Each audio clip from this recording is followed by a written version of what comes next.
I think you can open the window a little bit, I think. One window will do. Hmm? They are all closed. Possibly this door. Huh? We could possibly open this door here. One window you can. This one's got a fan in the top. Huh? They're open as much as they will, Shri Mataji. Really, that's all they can be opened. Yeah.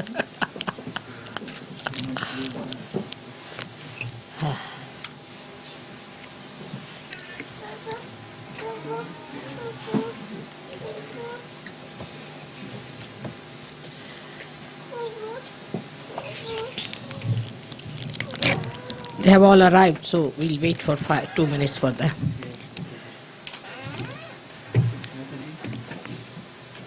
Tell them to come from the other side. Can somebody go and tell?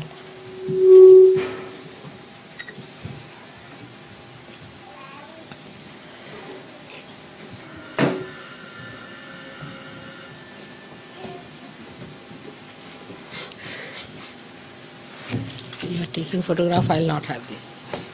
Better. Then I'll have it later.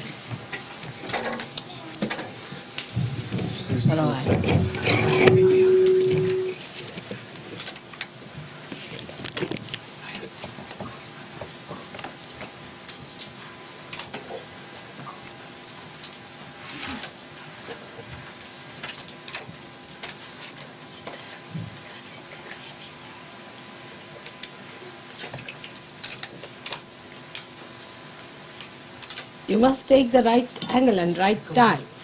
I find some people take exactly the wrong angle and the wrong time. Yes. Where you get the vibrations. That's the point. You must click.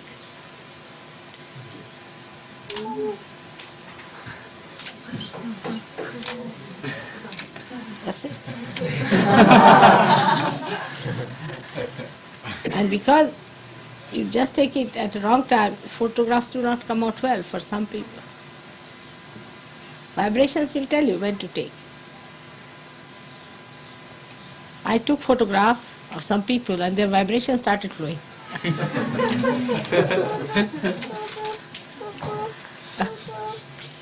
It's so related. Oh, come along, we've been waiting for you.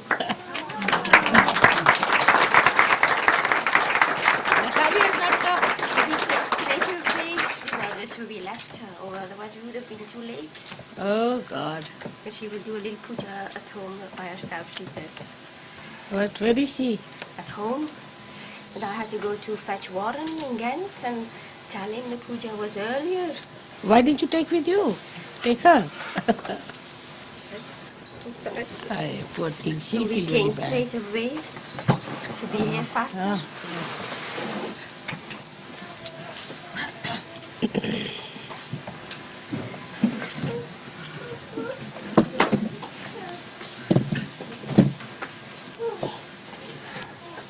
Now the people from Brussels and from Ghent and from Holland should come forward.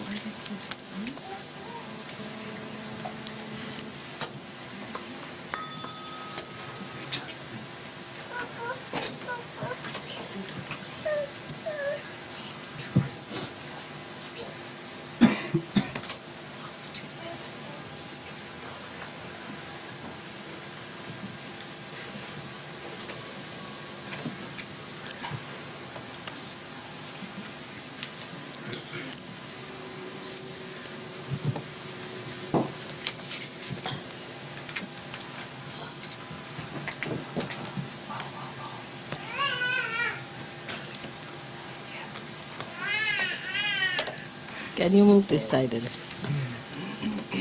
So she can sit there.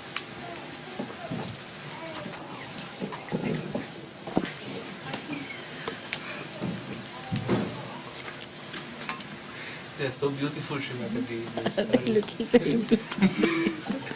This is the sari you had in Venice, Srimati.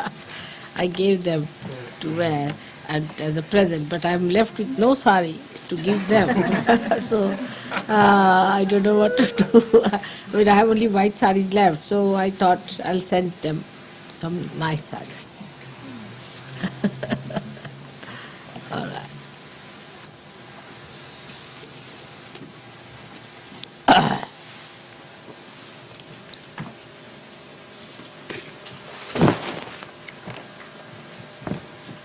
you want to take photograph now. See, the thing is, in between you should not. Just a minute, she's taking.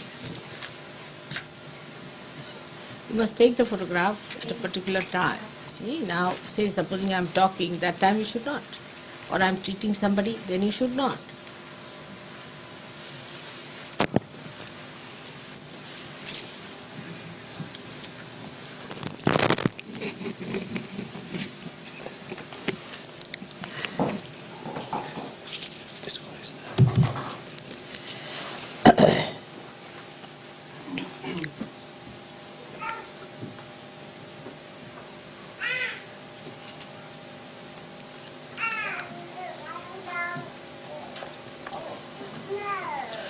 So we are in Holland, which is the Holy Land of Europe. And the Holy Land of Europe has got lots of water in it flowing. It's at a lower level than the Mother Earth.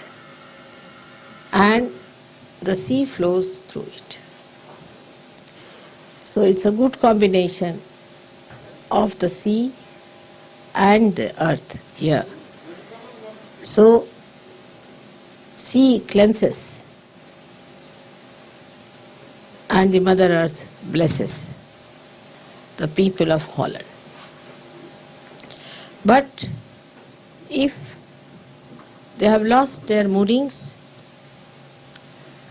and they are flying in the wrong direction, then the same Holy Land can become a hell land. So we have to be very careful to see that we create more and more Sahajogis in this place. In my reading of the character of the Western people, I find they are extremely aggressive by nature and very egoistical on the whole. One should not feel that I am saying about you, but I am saying you are Sahajogis, you belong to the kingdom of God, but I am telling about in general now. While I am talking, keep your eyes open. I don't know why people close the eyes. I can't understand.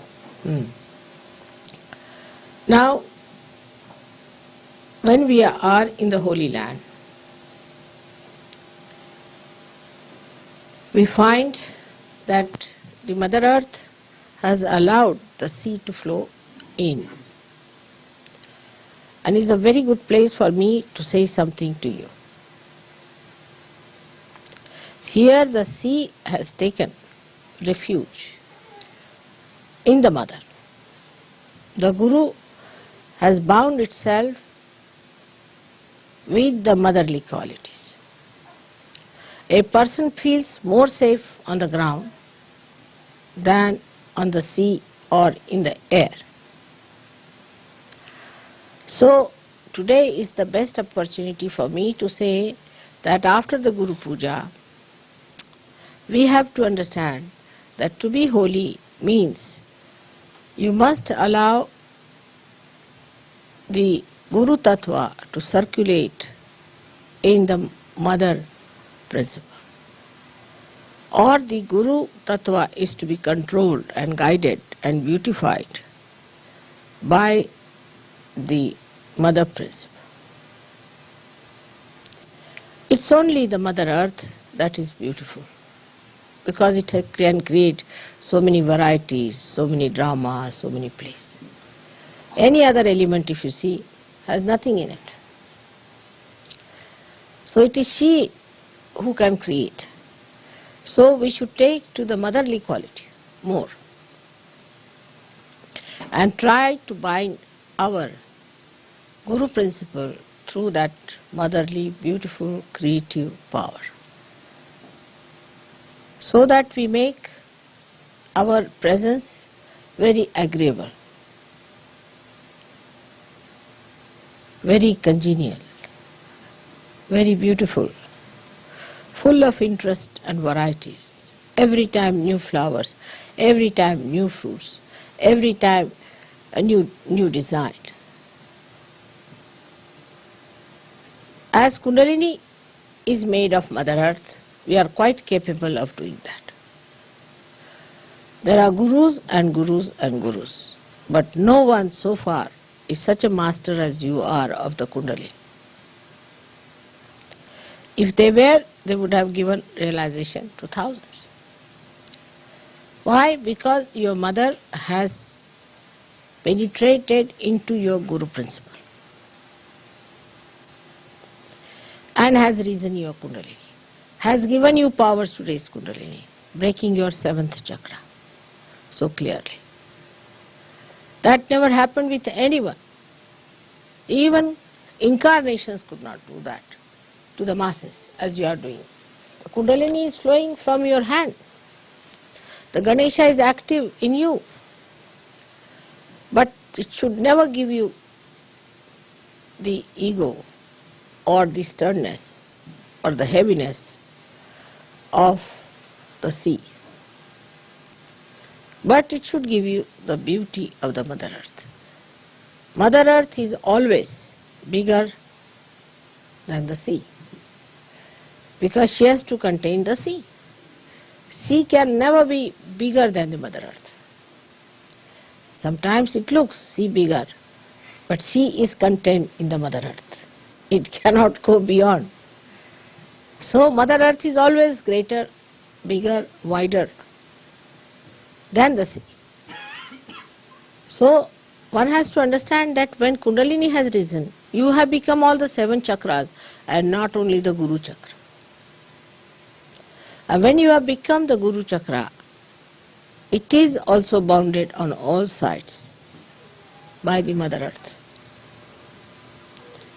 Under these circumstances, when we are so capable, we are giving realization to so many people, when we are achieving so many things.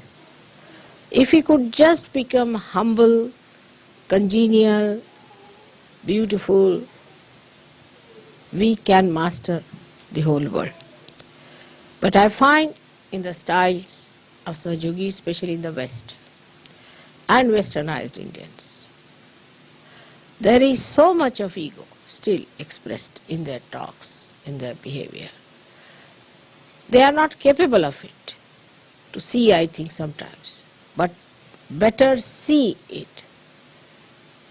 First you may have to act as sweet people, maybe.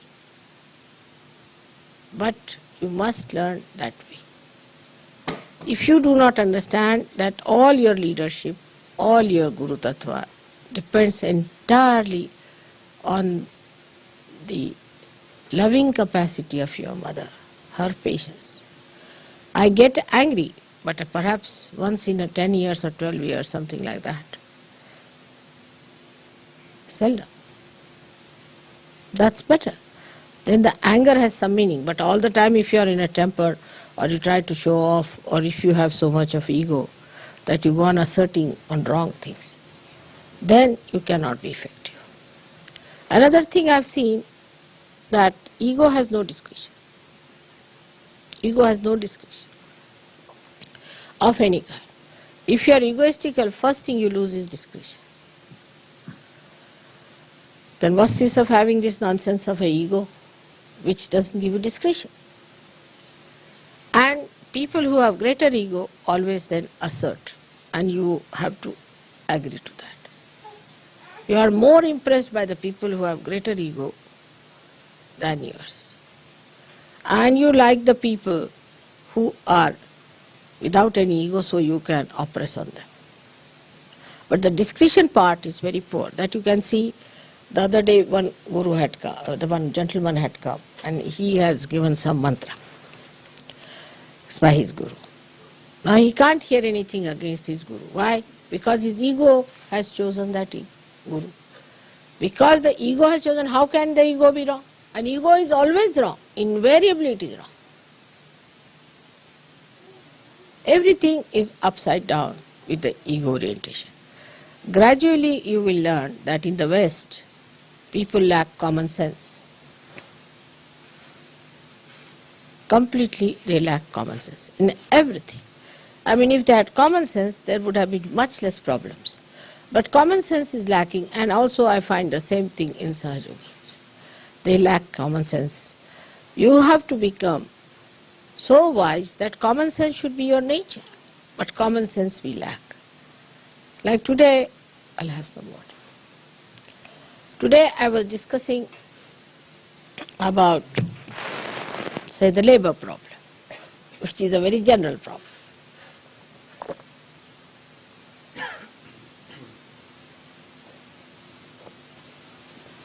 Yes, thank you. Which is a very general problem. You have a labor problem. For example, you have an employment. Now the whole system that is built in here, and we too have adopted some of it, but not to that extent, of working hours is very absurd. For example, supposing you get up at 4 o'clock. I mean, that's very big supposition, of course, but supposing we get up at 4 and we take our bath. Morning time is very peaceful. We can meditate, we can do what we like. Then we finish all the other work we have to do. Get yourself ready, have yourself ready, have your breakfast or tea or whatever you want to have. Then by 8 o'clock you are ready for work. Supposing you go at 8 o'clock for your work. So you can work from 8 up to 1 o'clock very easily. Very easily, no problem.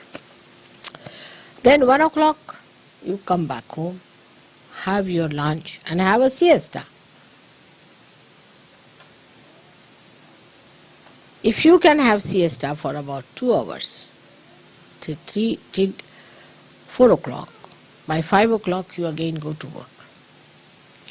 Then you can work from 5 to 11 without feeling tired at all. After 11 you might be. So you put in much more work, much less sleep, and you keep fresh and young. But it requires common sense. Now how unemployment can be solved? Some people can work in the morning, some can work in the evening. Now those who are working in the morning, the ladies could be in the house, men could be outside. Then the men come out in the evening, they can do the household work. Ladies can do in their house, or when they are in the house, men can do creative work. Like making statues, handwork, handmade things. So everybody gets employment. They become more creative, much happier people. And so easy to solve the problem. But there is unemployment. Because of unemployment, there are so many problems. Very easy to solve the problem of unemployment. You don't give any social security or anything.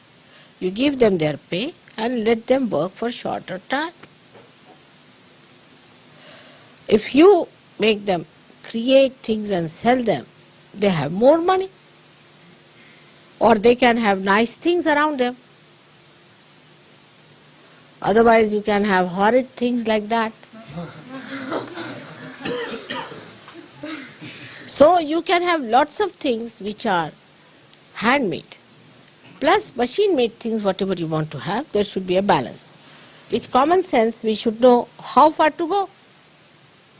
How far to have balance. Like machine goes on like mad, we cannot control machines. Because we think we get money, we do not. After some time, machines have to stop.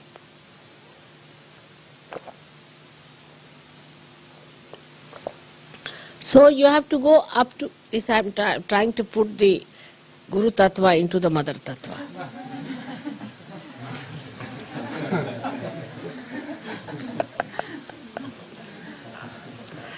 As practical.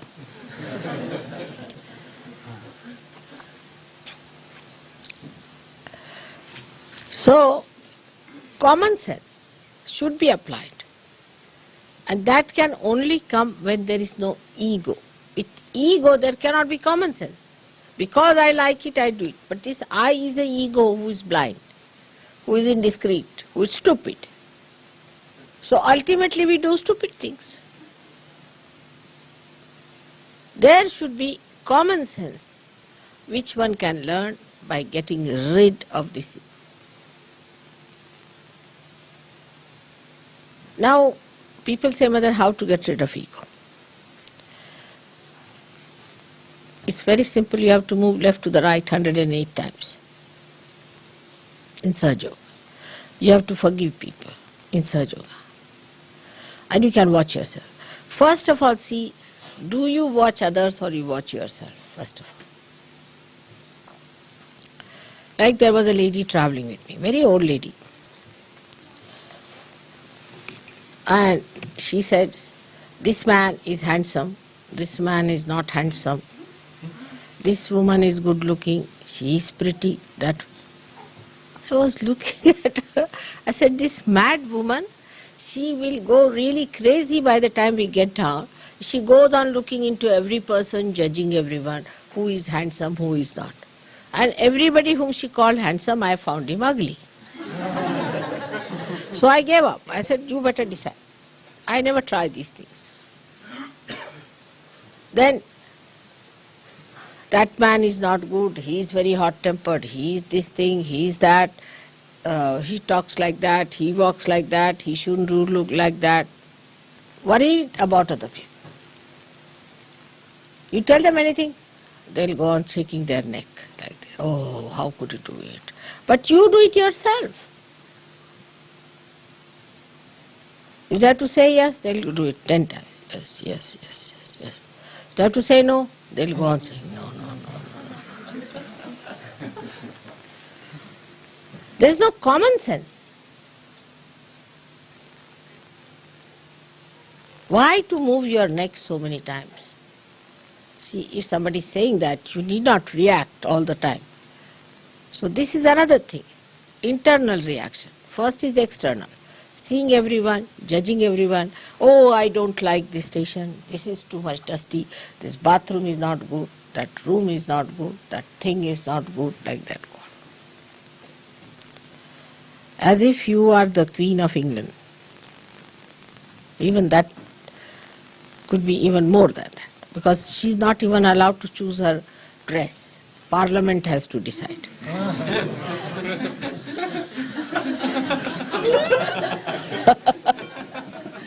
Poor thing cannot have any ego at all, poor thing. She has to choose what dress she has to wear for a particular occasion. If the Parliament says yes, she wears. She says no, no. Big problem for them. But for us who are free people, we must have common sense to understand what to do, where to do, what to talk, how to talk. But when there is ego, you cannot have common sense. And this is the reason I think the Western people have become so stupid in so many things. Whatever I see it upside down.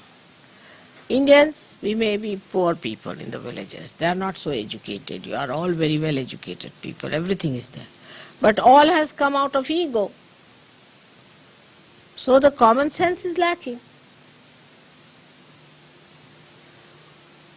So those who deal with the Mother Earth, like farmers, have tremendous common sense. Now in Holland, I used to think people will have lot of common sense because they are farmers, you see. When I had come in 65, they were better off, much better people, not so nonsensical. They were well-dressed, nice, sensible, solid people.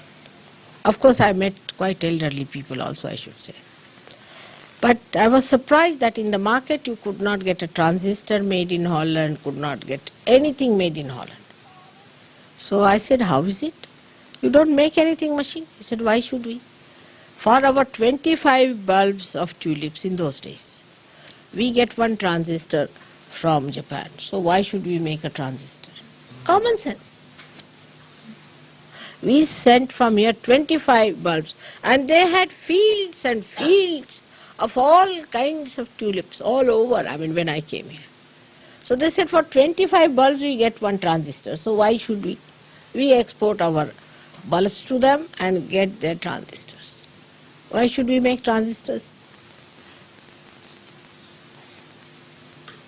Then they said we export our cheese to a particular country, or eggs to Italy, or chicken to this country, and we get all that we need. I was amazed. You see, they're so proud of their agriculture. And so much doing like that way, which was a very sensible thing, and because they were dealing with the land, I thought I'll find Holland people to be the best. But then I got reports that people are absolutely gone off their heads. They have become like bullocks now. Working with the land, they have become like bullocks who plow the land. I was surprised. How have they become like bulls? They were very sensible people, very sensible. Farmers, sensibly dealing with things and working out things in such beautiful manner. Very innocent and simple people. And naive up to a point of sweetness. Very sweet.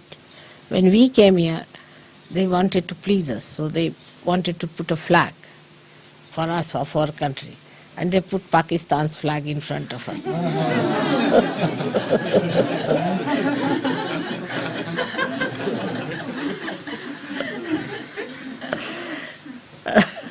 So I was very happy to see that. And they were talking vegetarianism, but when we came, my daughter had suddenly become vegetarian because she had developed a funny nausea in the ship, you see. So she was not eating any meat or anything. So she said, I am vegetarian. So they said, all right, then will you have chicken? They were that simple, very simple people. And now they're talking about vegetarianism. I'm surprised in 65 and 85 only in these 20 years, how much they are changed. Very nice. And they were not busy doing all these exercises and reducing weight or increasing weight and jogging on the road. Just now, yesterday I was walking, everybody was jogging like mad. Very sensible. But they have lost their common sense. Because perhaps they do not come in contact with Mother Earth, they are using machines too much. Maybe that is one of the reasons. And must be the air from other outside countries coming, and they think they are rustic, so they must accept that is all that is modern, sophisticated, perhaps, maybe. There's a story about a farmer who was traveling by train. And there were some naughty boys who came from the city, so they wanted to pull the legs of the farmer. So one of the boys asked him that if the eggs are selling here in this station for 20p, and in the next station the chicken is selling for £1, what is my age? Just to tease him. So immediately the fellow says, you must be 22. He said, how do you know exactly I'm 22? He said, because my brother who is full mad is 44.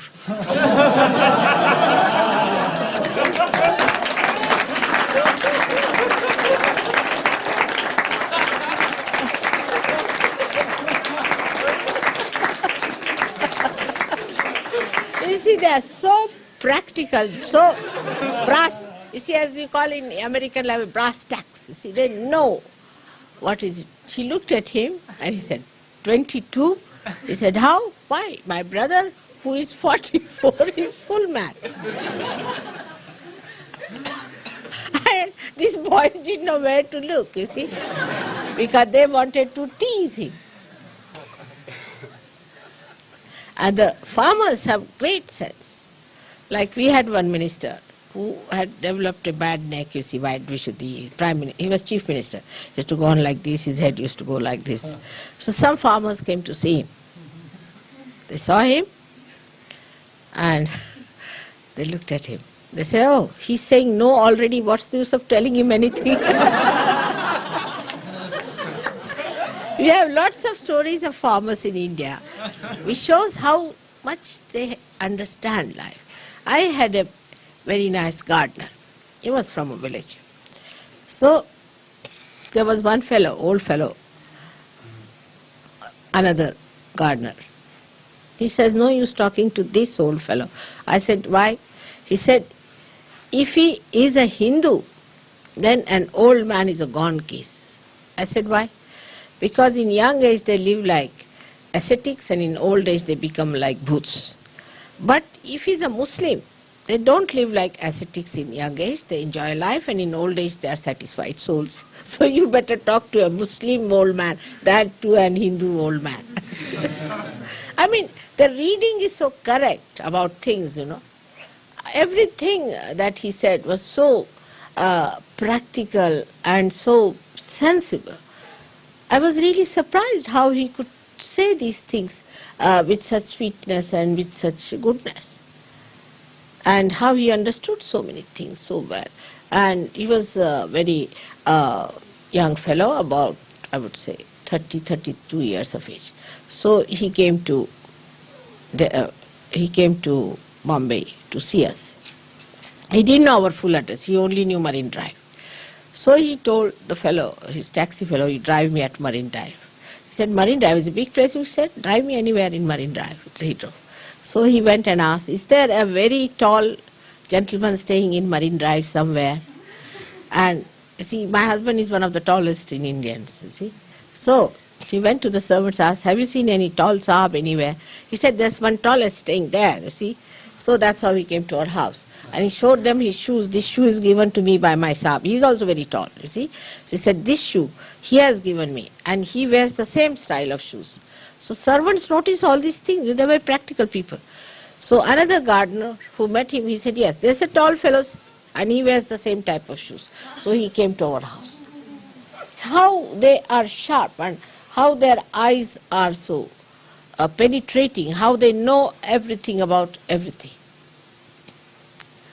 It is remarkable, very remarkable. And that is what we have to be. We have to be gurus with the mother's influence on us. All the time the mother controlling us, the mother guiding us, the mother making our banks, mother making our maryadas. So the motherliness is your blessing. Today you are raising your kundalini because your guru is a mother. Otherwise you could never have done it. And that is why motherliness is so important.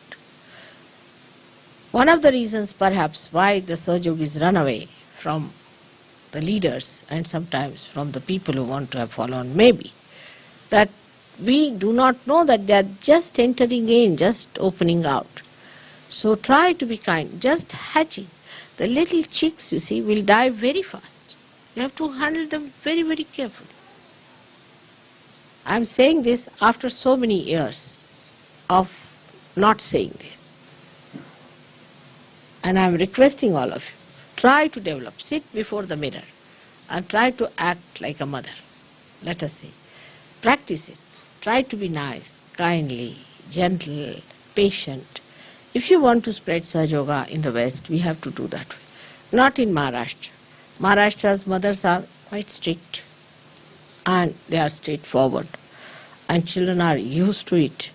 You might find that you will say that my mother was a very strict lady, but I think I like her very much because she's taught me so many things.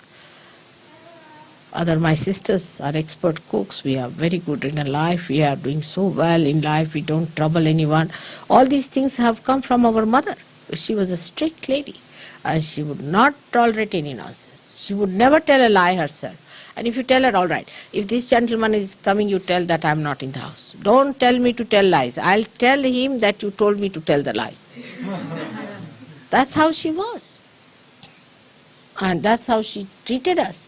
And we lived with that. But we didn't mind it because what she did was for our good. We knew that she was doing it for our good. Not in this country. People don't understand this fact. They have ego. They never understand that this is for your good. They will always understand this is aggressiveness because they themselves are aggressed or they are aggressive. If they are aggressive, they are even worse. So try to understand what is the situation is in this country. I have adjusted myself. You also should adjust yourself here to the way it is. And that's how I should not hear any more, any complaints about. Now again the Guru Tattva has to go inside, the Mother Tattva.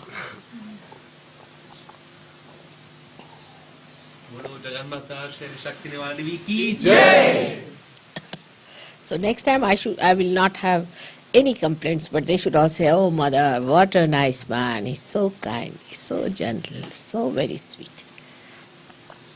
It doesn't take at all anything to be done. Now in this good atmosphere, when the nature is so abundant and the sun also is hiding its own sharpness, when everything is so beautiful, we should decide that we will behave in a manner that will behove our mother. And not fight, not quarrel, not say things. Like somebody in the train now, supposing going, will go and quarrel with the ticket collector. This is my seat, that is my... Sahajogi does not do that. Sahajogi, all right, you don't want, all right, I'll sit here, all right, whatever is legal, I'll do that. Whatever is proper, I'll do. You want it, all right, doesn't matter. You don't allow, all right. Immediately the person melts away. But if you know this is my seat, I have booked it, this, that, and then your mother plays tricks there, on top of that. So ultimately you find that the seat was not yours.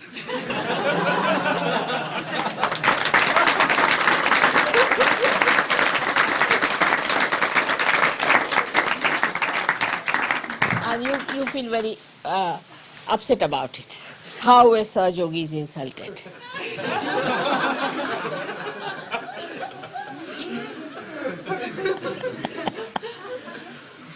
So that is how it is going to work out in this beautiful manner if we understand the beauty of sweetness and beauty of your Mother Earth. How she beautifully creates everything. And even she's so sweet, I tell you, that if you are sleeping under a coconut tree, can you imagine now? A coconut is so big, if it falls on anybody's head, finished. Stomach also, terrible. It can break your bone. But it will never fall on any human being or any animal. Can you believe it? It's a fact. That is Utambara Pragya. That's the quality of the Mother Earth. It never falls on any human being or animal. How does she manage that? And you have seen how the flowers also fall gently. You never see the flowers growing. How the mother does that? Otherwise we'll have problem, you see. Suddenly you see a flower, tuk, tuk, tuk, tuk, tuk.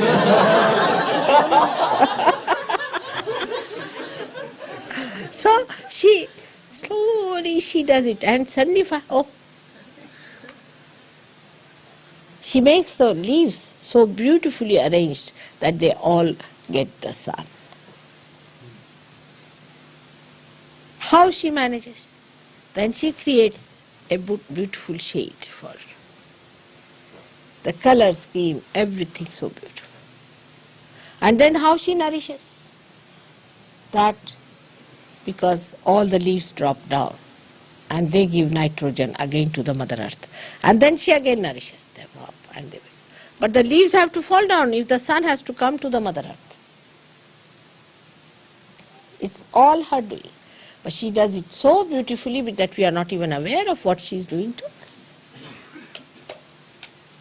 We don't know. If you notice it, one thing about the Mother Earth's beauty that she creates and how sweetly she does it. You will say that even 1/1000th of that if we have, we could be somewhere already ruling in the kingdom of heaven. This is what it is.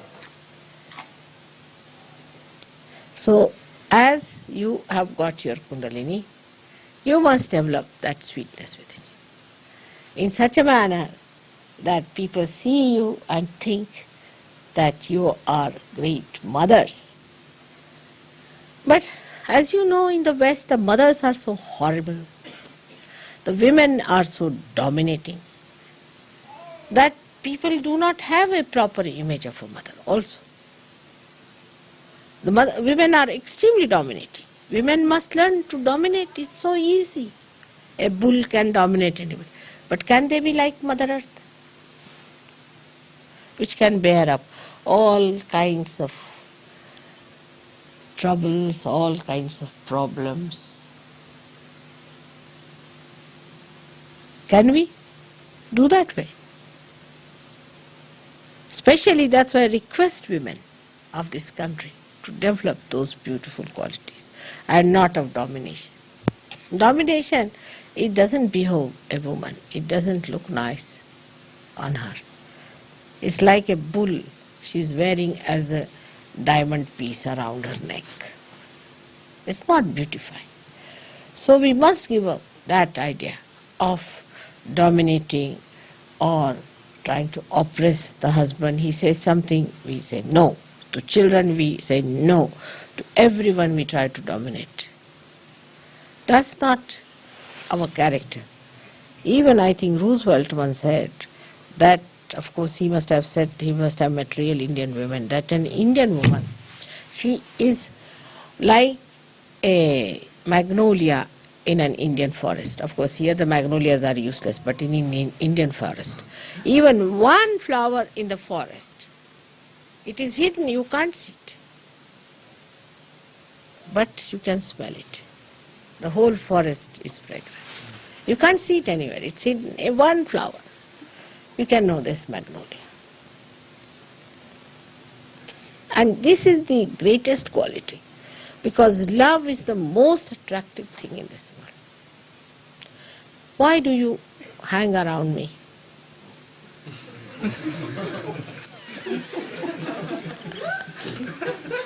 Just ask yourself. Because I have vibrations, my photograph has got. No. You feel that you are loved, that I love you. It's a very great quality. But I have that innate within me. I don't have to have it from anywhere. And you too have it. Just expose it and manifest it. May God bless you. Thank you.